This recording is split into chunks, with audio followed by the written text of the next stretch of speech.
I don't think many folks would argue that there's not a difference between board games and RPGs. But what is that difference? Perhaps it's that RPGs are so afraid of being playable. Hey, it's James. I have two cats, Gandalf and Pippin. They're brother and sister. And in the middle of the night, they run around and howl and chase each other and bite each other on the ass. I'm here today to dork out about dungeons and designs on Crumbling Keeps, the Dungeon Dorks.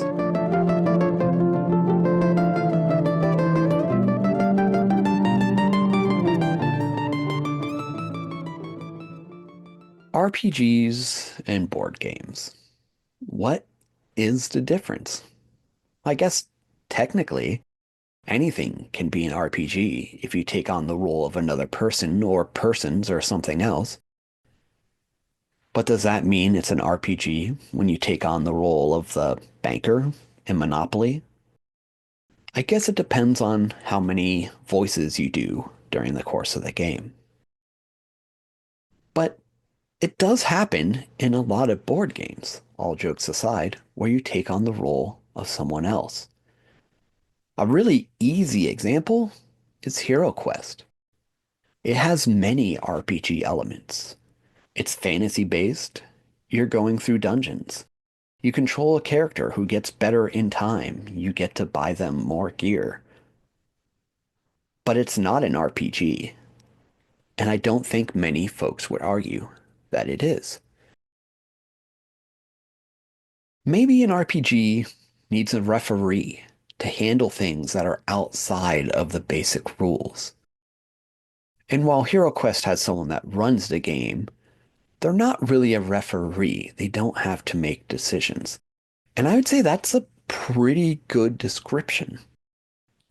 Except there's plenty of games without GMs, aka referees, that classify themselves as role-playing games, and they're very creative. Think about, say, Microscope or The Quiet Ear or even Fiasco. And some of those, you don't even really take the role of another person. I mean, I guess you kind of do in Microscope sometimes, but it's not the main point. But they're all very creative endeavors. So is it come down to creativity? Like a bit of creativity beyond strategy? Because I think strategy is its own creativity. Maybe that's it. But if that's the case, don't tell that to Dixit. It's a game that involves a lot of creative interpretation of images, but no one is going to say it's an RPG. So what about Rails? Maybe. I mean, all RPGs have varying degrees of Rails, but usually less than a board game, right? Is it emergent fiction based on past choices you made? Hello, game books are calling. And I know some people would call game books RPGs, but not many, right? They're kind of their own thing, and they're similar in some ways, but they're often a solo thing, and the book takes on the role of a referee, kind of, but it's certainly on rails. And then there's games like, say, Arkham Horror, where emergent fiction also kind of happens on past choices in a way. So what is it? Oh, board games have winners. RPGs don't. That's it, right? No one wins. When it comes to role-playing games, everyone loses. It's hard to figure out what the difference really is, right? But you know it when you see it. Rarely would I say that you play a game that you'd be like, I don't know if this was a board game or an RPG. I will say it's interesting that the two mediums tend to do some similar things that we don't think about because they use different methods. Random tables are a hallmark of role-playing games. They love random tables. A lot of board games have random tables too, kind of, but they don't call it that because instead of rolling on a table, you're drawing a random card, which kind of cuts down on the crunch to run it, and you get to put that information right in front of you. And then board games have winners. RPGs don't. That's it, right? No one wins. When it comes to role-playing games, everyone loses. Well, RPGs don't, unless you consider like a final battle map that you bring in for your Dungeons and Dragons session, where you kind of draw the board onto it, right? Or you get a bunch of terrain and kind of construct your own board. It's very immersive and encompassing. And board games have meeples, but RPGs have minis. You just have to bring your own and figure out which ones you want to use.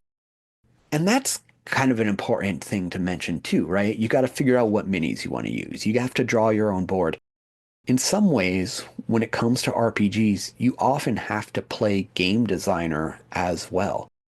Board games have pre-made scenarios, be it just one, i.e., get enough sheep and wool to. Sorry, it's been too long since I played Catan. I don't remember how it works, but you get the idea. I started to think about this a few years ago when I got the role-playing game Jiangxi. It's a game about running a Chinese American restaurant by day and being hunted by hopping vampires at night. First off, fantastically well done, and I learned so much just from reading through the book. I have to give that a second read through someday. But there's a lot of components in it and some very board gamey aspects. And it's just board games kind of distribute information differently as opposed to just having a character sheet. You can look at various different components and get the info about like inventory and strengths and what's happening in different places. They strive to be more accessible often than RPGs, board games that is. And RPGs, I think, could actually take lessons from that. And by the way, for more on Jiangxi, watch Mr. Vampire. It's a fantastic movie. It's a lot of fun, and it's going to kind of give you the vibe of the board of I'm sorry, of the RPG. I feel like that stumble was telling. I've really started to struggle with this idea when it came to marching order. That's Crumbling Keep's solo slash co-op game that originally I marketed as a solo RPG. And as the second edition comes out, there's a lot more components. And I think play is so much better off for it. It's quicker, it's cleaner, there's a lot less flipping around in books. You have cards to give you the information as opposed to figuring out what page it's on, standees to represent the marching order. In the first edition, we had four big character sheets, like full pages, that were supposed to be on the table at once, so you could put dice and stuff on them. It was a table hog. But by redistributing that information and getting our own play board, the character sheets are a quarter of that space at best, and you can put them all in a stack. They don't need to be spread out at any given time. The only time they really need to be down on a table is when you need to write on them. And I think that let me let go a bit of like what an RPG has to look like, or even necessarily caring what the game was categorized as. Do you want to call it a board game? Fine. I mean, it does what it does, and it tells the story that it does. You control characters, you level them up, and the story is kind of gamebook style, which again is kind of its own thing. And if I'm saying gamebook and you're like, James, what is that? Is it a book about games? Think about choose your own adventure books would be the biggest example of them. And now game books usually add dice to that, where you have to roll to succeed on a thing, and if you succeed, go to this entry, and if you fail, go to the other entry. Blah, blah, blah, blah. But yeah, it's kind of game booky. And so I've kind of stopped calling it anything. I've just started calling it a dungeon crawler, and I'm sure my views and feelings on that will change as time goes on. Because ultimately, I think what makes a board game, and a role-playing game, a role-playing game, is how it self-identifies. Board games are board games because they say they're board games. And really, any name you put to it, I think just kind of tells you who you expect to buy it. Thanks for listening to today's episode. If you have any questions about anything I talked about here today or on any past episodes of Dungeon Dorks, go to crumblingkeep.com/question and ask away, or just check the link in the show notes.